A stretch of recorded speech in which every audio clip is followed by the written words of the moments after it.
On va aujourd'hui parler de Arrêt sur Image, un site qui est normalement censé être de gauche, et le JDD qui est la version papier la plus évidente de l'Empire Bolloré d'extrême droite. Le JDD, anciennement journal de droite, aujourd'hui d'extrême droite, dirigé par le Geoffroy Lejeune, était à la tête de Valeurs Actuelles avant.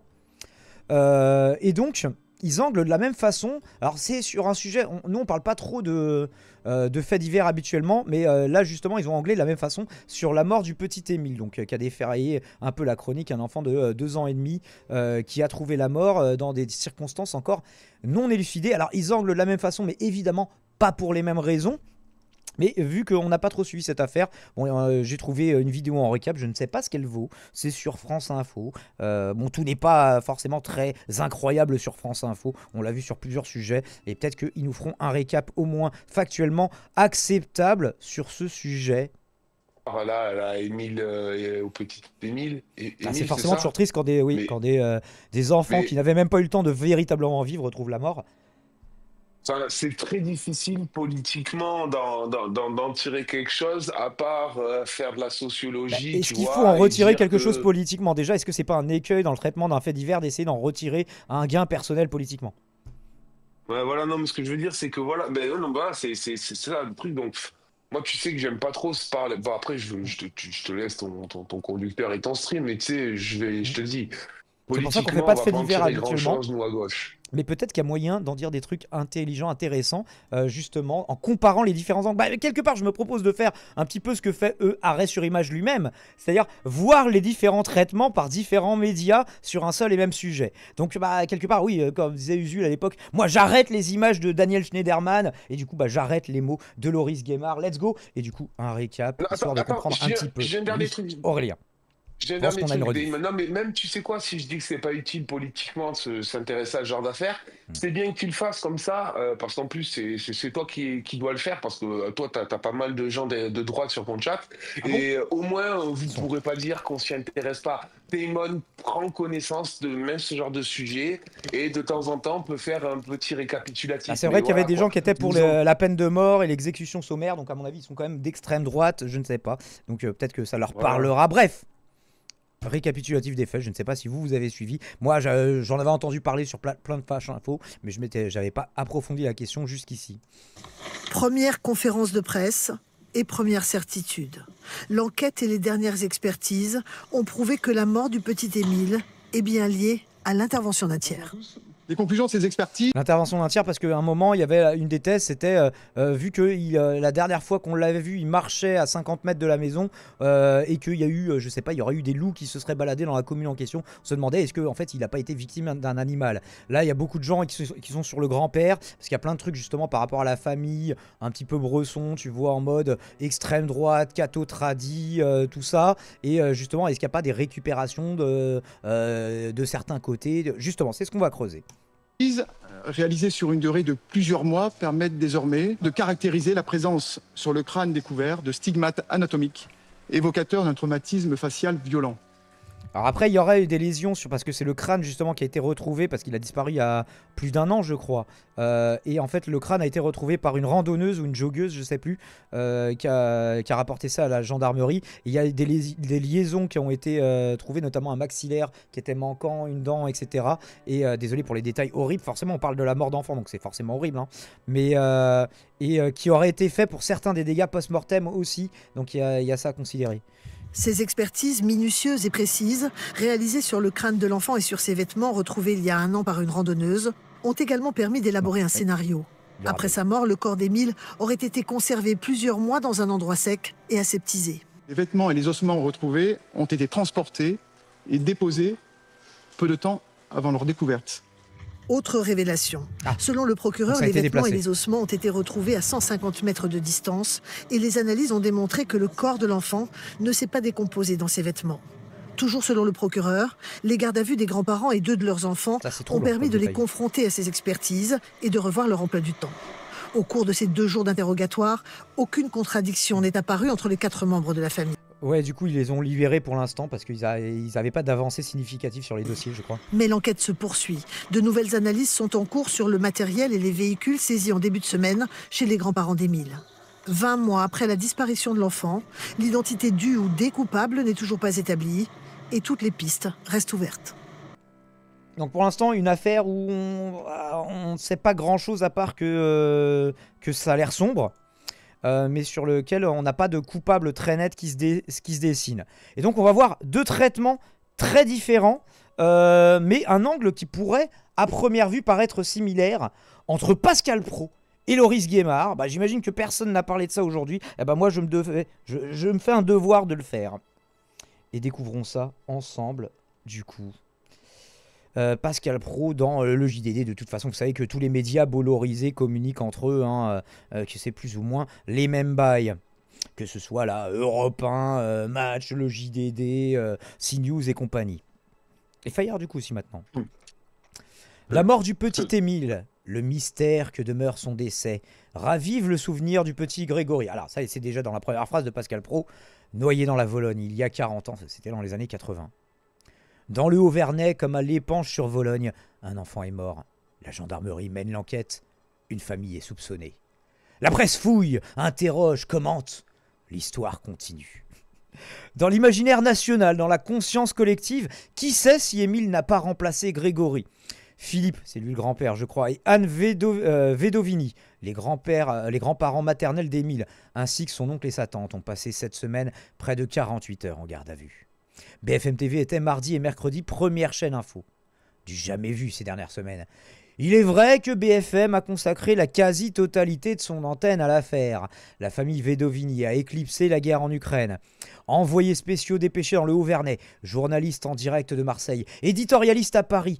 La chaîne info a joué au Cluedo durant de longues heures avec des hypothèses, des scénarios, des suppositions égrenées par une ribambelle d'inspecteurs Colombo que le secret de l'instruction ne gêne pas. Bon, on voit qu'il y a des fois où ça gêne Pascal Praud, il y a d'autres dossiers où ça le gêne pas trop. Hein. Là, on voit que s'il y a potentiellement des Arabes, on peut dire c'est à cause des Arabes, là on va pas du tout respecter le secret de l'instruction. Par contre, si c'est des cathos intégristes qu'on débat, là par contre, circuler... dans le doute, il n'y a rien à voir. À ce sujet, on observera qu'en Angleterre, les médias ont interdiction de révéler quoi que ce soit d'une affaire criminelle, sauf à rapporter l'ouverture de l'enquête, la mise en examen et le renvoi devant le tribunal. Ça, c'est vrai qu'on a vu que les médias bollorés, ils se contentent de dire ça à chaque fois qu'il y a des faits divers. Ils sont pas du tout en train de dire « Alors, vas-y, prénom et origine du personne qu'on va dire il est coupable ». Voilà, non, ils se contentent de dire, voilà, il y a eu une mise en examen, et puis on dira, quand il y aura un jugement qui aura été rendu. Pas du tout. Comment concilier la liberté d'informer et la présomption d'innocence? Voici une question posée chaque jour aux journalistes. Et chacun répond selon la loi, selon sa conscience, et parfois selon les audiences. Je remarque aussi que certains magistrats utilisent la presse comme une boîte aux lettres du parquet. Ils font passer des infos au mépris du secret de l'instruction. Décidément, il a ça très très à cœur, soudainement, Pascal Praud, qui a voulu le législateur. Là, on veut respecter la justice. Là, la justice n'est plus le problème. Copier l'Angleterre serait une solution. Cela stopperait les velléités de magistrats, greffiers, policiers qui trahissent le serment. Quoi? Attends, Pascal Praud, pour fond des policiers, que se passe-t-il? Le monde a bugué? Répétons-le. La France et l'Angleterre diffèrent sur ce sujet. Oui, ça on a... Bon. Il s'adresse aux lecteurs du JDD. Il faut quand même leur répéter 3 fois pour être sûr qu'ils ont compris. Le procureur d'Aix-en-Provence, Jean-Luc Blachon, l'a vu juste avant, a pris la parole jeudi. Était-il déçu? Les gardes à vue sont levés sans aveu. La famille Vedovini n'a pas rencontré le juge d'instruction. Les perquisitions, les saisies n'ont rien révélé. Pour l'instant, croit-on entendre dans la bouche du procureur quand il termine la conférence de presse. Je me suis demandé pourquoi les qualifications homicide volontaire et recel de cadavres étaient dévoilées quand les gendarmes ont interpellé les Vedovini. Un communiqué du procureur diffusé le mardi 25 mars a donné cette précision. Pourquoi? Dans quel but? J'ai posé la question plusieurs fois à Philippe Bilger, je ne sais pas comment ça se prononce, mais je vois qui c'est, à Georges Fenech, tous deux anciens magistrats. Oui, tous deux aussi, voilà, c'est le seul point commun, avec Pascal Praud, évidemment, sans réponse claire. Est-ce habituel? Cette qualification n'exclut pas l'hypothèse d'un homicide involontaire. Alors, il y a quelqu'un qui dit, oui, une intervention humaine, ça ne dit pas si c'est volontaire ou pas. Elle a simplement été choisie à la lumière des derniers résultats de l'expertise. À ce stade, il s'agit de la qualification la plus haute a répondu le procureur jeudi, quand il s'est adressé à la presse. Un fils de collabo? Oh, c'est pas trop étonnant que ce soit la famille élargie de la bolosphère. Hein. J'entends l'argument judiciaire, mais pourquoi désigner un des membres de la famille comme possible meurtrier ou assassin? Parce que dans l'immense majorité des... Enfin, il y a quand même souvent... Il y a creusé par là quand même. Surtout si on n'a pas de soupçon sur quelqu'un d'autre. Si demain, les uns et les autres sont mis en cause, il restera ce soupçon d'un crime monstrueux que la justice aura distillé. La presse française semblait tenir un coupable idéal, Philippe Vedovini, le grand-père d'Émile. Pensez donc, un catholique pratiquant, un catholique traditionnaliste. Traduisez, un électeur d'extrême droite pour la presse qui rappelle toujours la religion des Vedovini.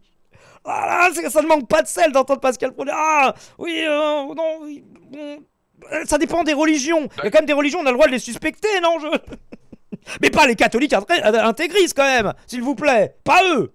Oui, Aurélien. Tu veux dire un truc. Olivier Truchot des Grandes Gueules qui a fait la même remarque dans les Grandes Gueules la dernière fois. Alors je crois que c'est sur RMC que c'est diffusé, une des chaînes.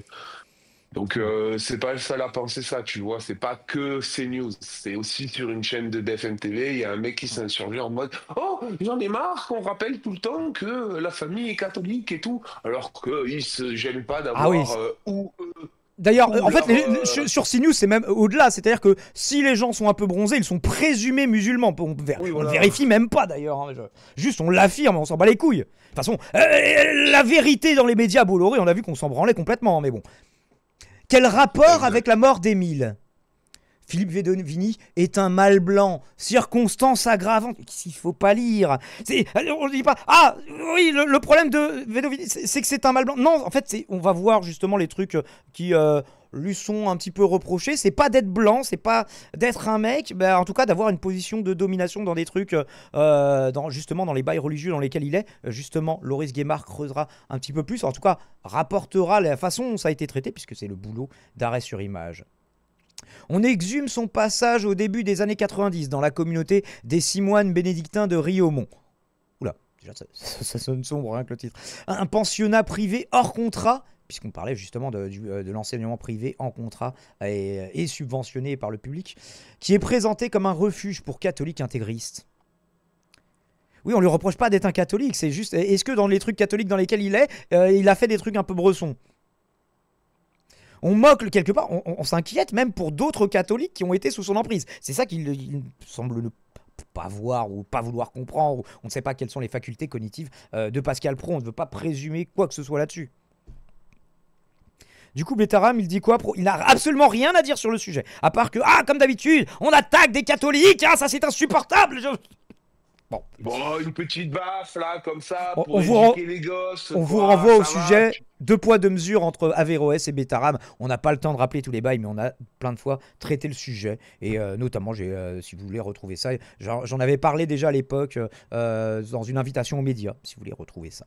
Bétaram, c'est que du levage de soutane, voyons. Vous comprenez pas, c'était une autre époque.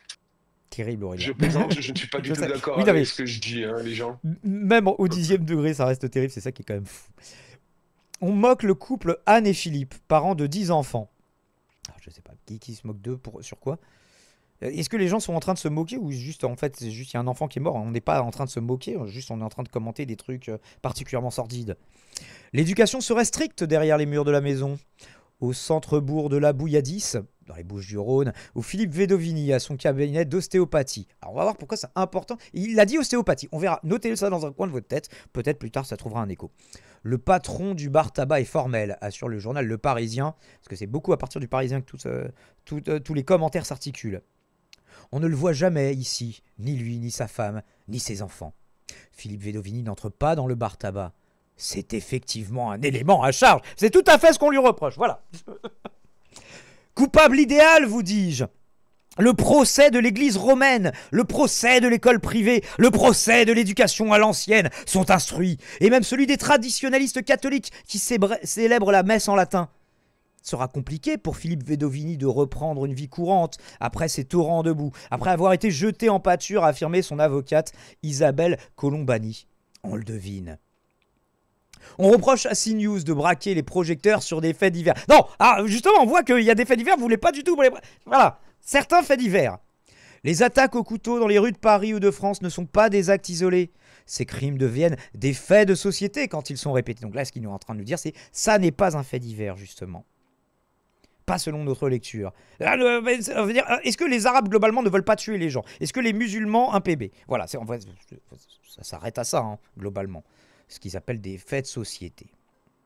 Émile a disparu le 8 juillet 2023 dans le hameau des Alpes de Haute-Provence. Une promeneuse a trouvé son crâne il y a un an à quelques... Ah oui, le crâne, ça a été retrouvé il y a un an. Ça, je croyais que c'était ça, le rebondissement récent. Ou c'est peut-être l'analyse, justement. À quelques centaines de mètres du Haut-Vernay. Ce drame ne révèle rien de notre époque. Il est un fait divers de tous les temps. Il est commenté ad nauseam. Donc en fait, voilà, ils sont en train de dire, on n'aime pas parler de faits divers. Nous, quand on en parle, c'est parce que c'est pas des faits divers. Que le problème, c'est les Arabes. Et ça n'est pas un fait divers. Les lecteurs lisent, les auditeurs écoutent, les téléspectateurs regardent. Voilà, on va faire les 5 sens. Est-ce que, je sais pas, des spectateurs olfactifs hument? Peut-être, on ne sait pas. Nous sommes les commères du village, disait Mathieu Bock-Côté. Ah, citons Mathieu Bock-Côté, ça sera du plus bel effet. À Christine Kelly, lors de leur rendez-vous quotidien sur CNews. Chacun y va de son intuition. Le correspondant d'Europe 1 à Marseille, donc Europe 1 toujours les médias Bolloré, Stéphane Burgat est resté de nombreuses heures mardi et mercredi à attendre la levée des gardes à vue. Il racontait à l'antenne que les automobilistes passaient devant la gendarmerie, baissaient leurs vitres et interpellaient les journalistes. Soyez-en certains, c'est le grand-père. Les commères du village ont mondialisé le pia-pia avec Internet. Parfois, le cancan cesse. L'actualité reprend ses droits. CNews est redevenu première chaîne info jeudi et vendredi. Merci, ça conclut. Ouais, ils ont réussi à nous piquer la première place juste parce qu'ils sont abjects dans leur traitement de faits divers et on trouve ça odieux. Et nous, jamais on le ferait.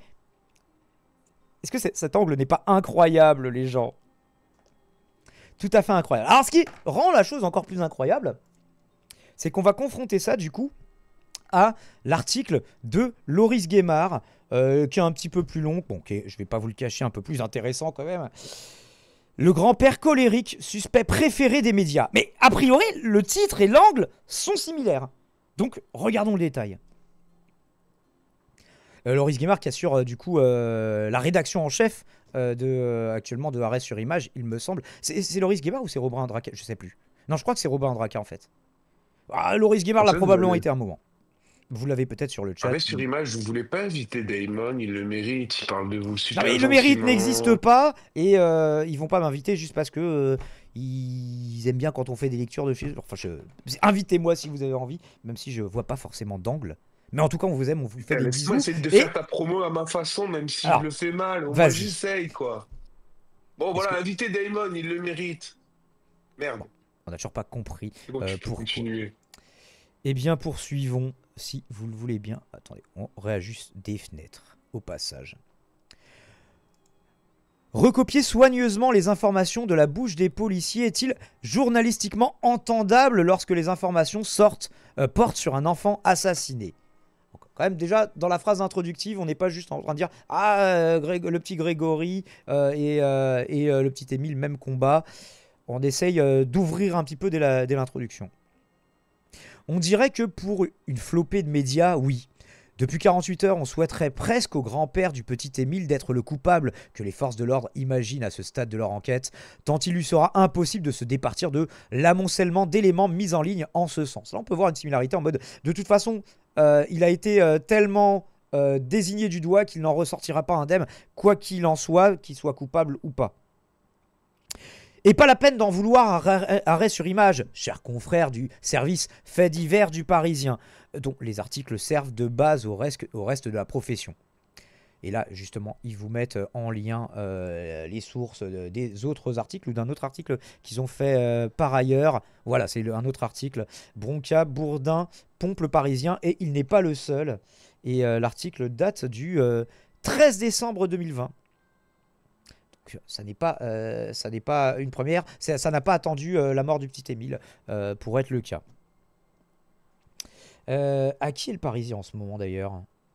Et donc on a la confirmation par Moura que c'est bien Robin Andraka qui est à la tête actuellement d'Arrêt sur Image. Oui, on l'avait vu notamment quand il avait contacté Hanouna pour l'émission Arrêt sur Image, justement. C'était en sa qualité de rédac chef qu'il le faisait. Et alors pour revenir aux Parisiens, oui, c'est bien Bernard Arnault et c'est toujours LVMH depuis 2015, ça n'a pas changé. Ok. Donc c'est à d'autres milliardaires en l'occurrence, même si, bon, on voit qu'il y a quand même plus de très très grosses différences, hein, puisque Bernard Arnault, il était à la vestiture de Trump, pour lui, il y voit un grand vent de liberté, et quand il revient en France, il a peur. Donc voilà. Alors, mais revenons à l'article de Loris Guémard. Du coup, qui nous disait, bah en fait, là, c'est sûr que Vedovini, qu'il soit coupable ou pas, de toute façon, il en restera toujours un truc. Et donc tout ça, ça vient du Parisien. Le Parisien, donc les articles servent de base au reste de la profession sur d'autres affaires aussi.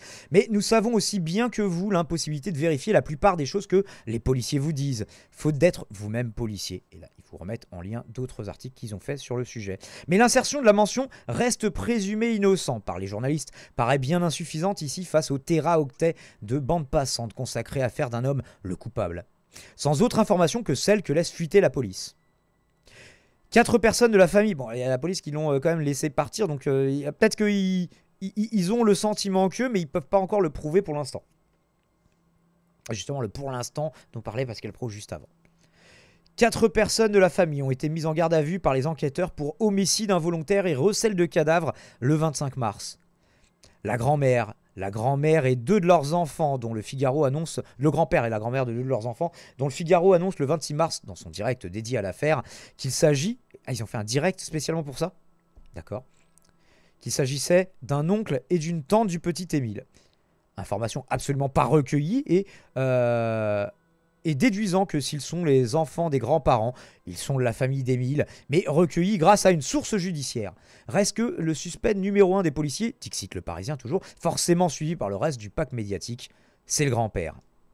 Effectivement, Bokit, effectivement, tu peux être de la belle famille, mais du coup, tu n'es pas directement de la famille par un remariage. D'accord. Famille légitime, ça, pour moi, je crois pas. Qu'est-ce que ça veut dire, famille légitime, en mode s'il y a des adoptions, mais pour moi, s'il y a des adoptions, tu es quand même de la même famille. Du coup, je ne sais pas. Eh ben, c'est pas grave, avançons. C'est son bâtard. On aura bugué du coup un peu sur cette phrase. Colombo les aurait déjà confrontés. Bah, on nous parlait tout à l'heure de Colombo. Je l'appellerais bien Philippe V, mais ça ne va pas servir à grand chose. Alors nommons-le Philippe Vedovini. Grand-père d'Émile, de profession, se présente comme kinésithérapeute, mais est inscrit ostéopathe dans les pages jaunes. Prends soin de préciser l'AFP. Alors du coup, pourquoi c'est important? Je vous avais dit de le noter dans un coin de votre tête. Parce que ostéopathe, je ne crois pas qu'on ait prouvé l'efficacité de cette pratique au niveau médical, alors que kiné, si. Donc voilà. Un bon exemple du niveau de granularité médiatique le concernant. L'agence reprend aussi sa seule intervention médiatique, en dehors d'un communiqué de presse envoyé après les obsèques de son petit-fils en février dernier. C'était dans Famille chrétienne en 2023. Alors là, du coup, c'est pas dans les années 90. Là, c'est là que ça diffère de Pascal Praud. Le grand-père déclarait « Forcément, je passe pour un dominateur qui terrorise tout le monde. Tout cela est faux, mais je m'en moque. »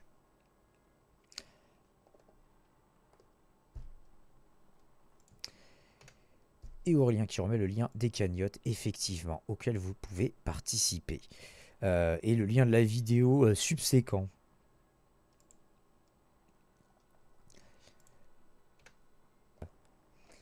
Comment ça se fait? Est-ce que si j'essaie de le remettre de...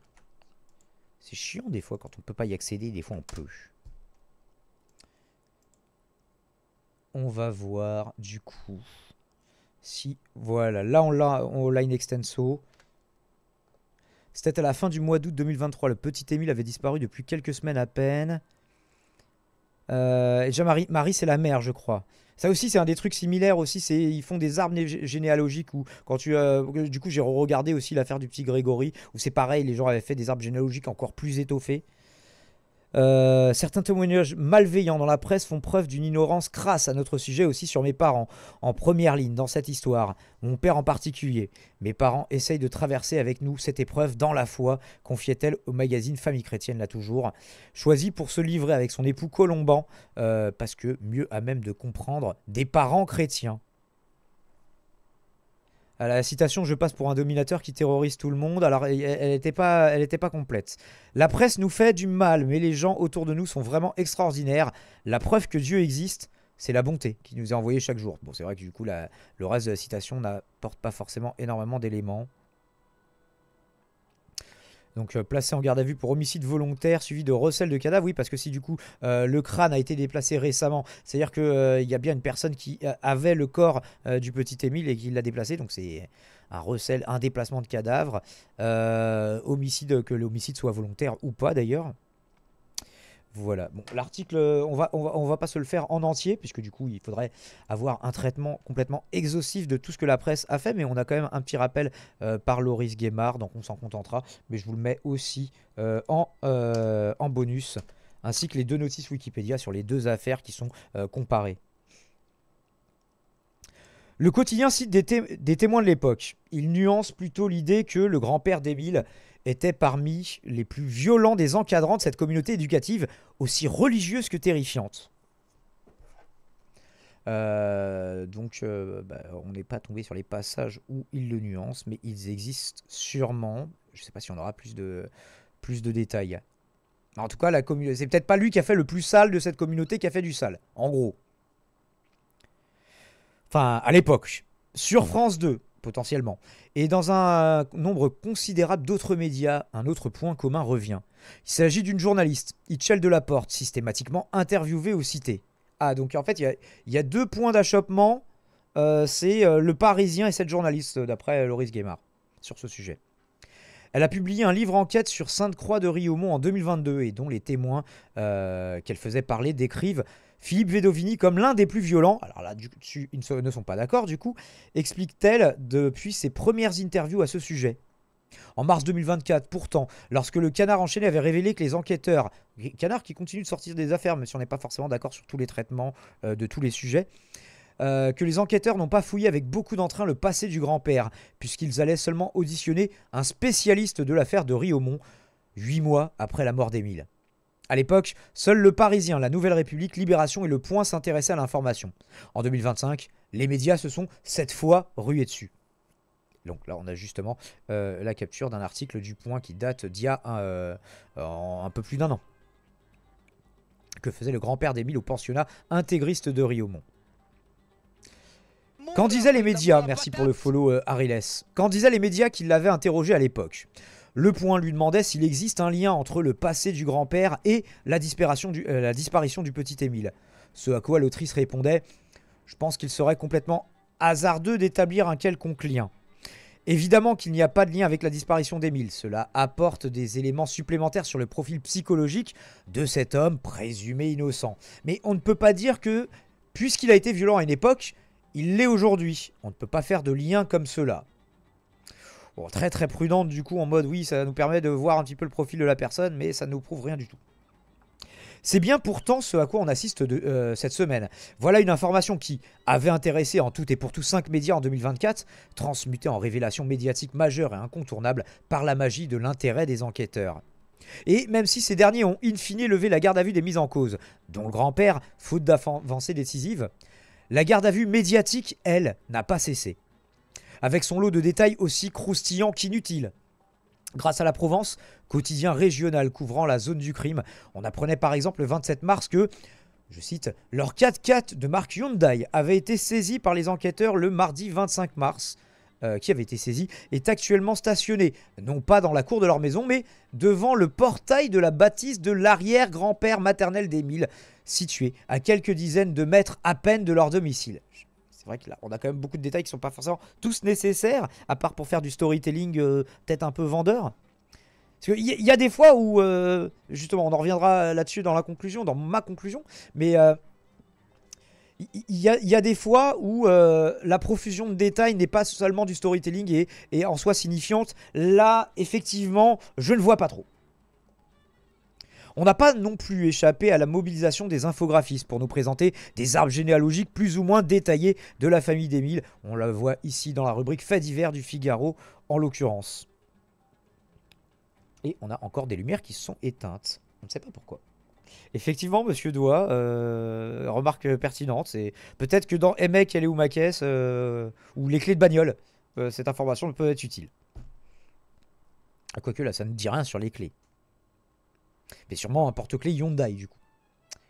Je connais l'éternelle justification de celles et ceux qui couvrent des faits divers jusqu'aux plus petits détails, bien au-delà de la simple et nécessaire information du public. Ils dévoilent des pans cachés de la société, permettent d'approcher l'humain au plus près, disent quelque chose de nous-mêmes, finalement. Oui, j'écoute beaucoup trop Affaires sensibles. Ah, je connaissais pas Affaires sensibles. Je connaissais Faites entrer l'accusé. Il y a un truc Affaires criminelles aussi, je ne sais plus. J'aimerais poser une autre question ici. Quel est l'intérêt public de cette affaire et de la duplication ad nauseam d'éléments jusqu'au plus anodin? En quoi les citoyennes et citoyens ont-ils à savoir que Philippe Vedovini conduit un 4x4 Hyundai ou a traversé à cheval le village à quelques semaines après la disparition de son petit-fils dans une posture, la tête haute, l'air orgueilleux, comme l'a décrit Paris Match. Paris Match qui lui est dans l'escarcelle Bolloré sur le coup je crois. Ah peut-être qu'il va avoir un truc à leur dire Pascal Pro du coup. Ah peut-être que non c'était la tête haute, l'air orgueilleux en mode ouais il est innocent. Et du coup là ça va peut-être plus à Pascal Pro. La question fait d'autant plus mal quand on compare la surface médiatique de ce fait divers à d'autres faits d'actualité. Oui là aussi ça rejoint un peu, oui ça a éclipsé l'Ukraine comme sujet, il nous disait Pascal Pro. Donc ouais, je m'amuse des ressemblances entre les deux articles, mais les différences sont évidemment bien plus signifiantes que ces ressemblances. Donc il y a d'autres faits d'actualité, mais eux, pas divers du tout.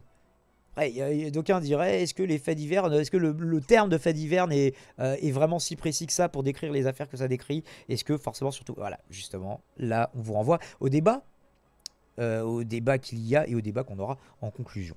Comme le vacillement de la démocratie en Israël. Voilà, du coup, ça intéressait peut-être un peu moins Pascal Pro. Ce que nous racontions cette semaine. Ou le traitement des affaires judiciaires impliquant Nicolas Sarkozy contre le parquet national financier, qui réclame du coup 7 ans de prison. Je vous renvoie à l'émission de jeudi dernier sur le sujet. Avant qu'on soit censuré par Internet. Rappelons qu'en 2023, son renvoi au procès dans l'affaire des financements libyens avait été, par exemple, moins traité que la promotion au même moment du livre de Nicolas Sarkozy. Oui, l'heure des je sais plus trop quoi... Là, son dernier bouquin, donc il a fait la promo un peu partout. Le récent traitement de l'affaire du petit Émile rappelle autre chose. L'adhésion sans réserve des journalistes à l'enquête policière et à son tempo, ses aléas. Imaginons que l'enquête de la police soit un jour égarée. Cela arrive. Qu'adviendra-t-il des innombrables articles publiés à propos du suspect numéro 1, puisqu'il l'appelle comme ça. Ils resteront en ligne et continueront à fonder l'image d'un homme sur un simple rebondissement de l'enquête. Oui, c'est-à-dire que quelqu'un qui google son nom dans le futur, même si le mec est innocent, il va juste tomber sur tous ces articles. Ça te donne pas trop envie de lui donner l'heure au mec. Question subsidiaire, comment les mêmes services faits divers abreuvés de détails croustillants pourront-ils se détacher de leurs sources policières lorsque, et non si, parce que ça se produira, leur travail devra se porter sur des soupçons de bavure, de violence ou de corruption des forces de l'ordre. On va se référer à eux pour savoir si c'est eux le problème. Bon là, la police un PB ou pas, monsieur le policier? Ou même monsieur du GPN, puisque vous êtes un monsieur le policier aussi. Faute d'avoir la réponse, citons le colonel Berthelin dans le Figaro. Les investigations sur cette mystérieuse affaire sont loin d'être terminées. Au soir du jeudi 27 mars, malgré la levée des gardes à vue, le journal de 20h de France 2 a ainsi remis le couvert, toujours en ciblant le grand-père. Gageons que le traitement médiatique du petit Émile va continuer à calquer celui de l'affaire du petit Grégory, nous dit en conclusion Loris Guémard. Ah déjà, est-ce que vous avez des réactions? Est-ce que toi, Aurélien, tu as une réaction? Oui, le temps des tempêtes, c'est ça, Moura. Le temps des combats, la suite du temps des tempêtes. Probablement qu'il en a fait une lecture sur Audible, d'ailleurs. Poisson qui s'appellerait le petit Émile, ou c'est encore trop tôt? De quoi? J'ai même pas compris ta vanne, mais elle avait l'air horrible. Pardon, la capsule du futur. Des fois, des gens interviennent, c'est la radio libre. Ils disent des choses étranges. Aurélien, est-ce que tu as une réaction qui ne t'amuse pas de la mort d'un petit enfant? Non, j'ai fait autre chose. J'ai travaillé pour toi en sous-main, donc je me suis pas intéressé à ce que tu as lu. Je suis désolé, je suis un mécréant. Eh bien, Envers bravo toi. pour le travail en sous-main. Ah bah juste en guise de conclusion brève, je suis sûr, mais je suis aussi curieux de l'avis que Thibaurès, merci Thibaurès, aurait sur ce sujet et plus généralement sur l'ouverture qu'en faisait Loris Gamer sur les faits divers globalement, puisqu'on vous renvoie à l'interview qu'il nous avait accordée ici dans cette même émission, et où je l'avais interrogé sur son prochain livre, où je l'avais interrogé sur la notion de faits divers, et sur son prochain livre où justement bah, ça en parlera. Alors, nul doute qu'il aurait un avis à la fois différent du JDD et d'arrêt sur image sur l'intérêt et la manière de raconter le fait divers non élucidé. Qu'est-ce que ces événements, tant horribles que mystérieux en l'occurrence, interpellent en nous? À quel niveau ça s'adresse à nous? Est-ce que c'est au rationnel, à l'émotionnel? Bah, pour le savoir, il faudra attendre son prochain livre. Et du coup, bah voilà, je le jette sous le bus. Et il parlera pas spécifiquement de cette histoire-là, mais de la notion du fait divers en général. Merci beaucoup, Pastèque et Avocat, pour ce raid. YouTube du futur. N'hésitez pas à liker, commenter, vous avez toutes les sources en description. On vous aime et n'hésitez pas à les follow sur Twitch aussi si vous souhaitez voir ces émissions en direct live et pas juste leur rediff.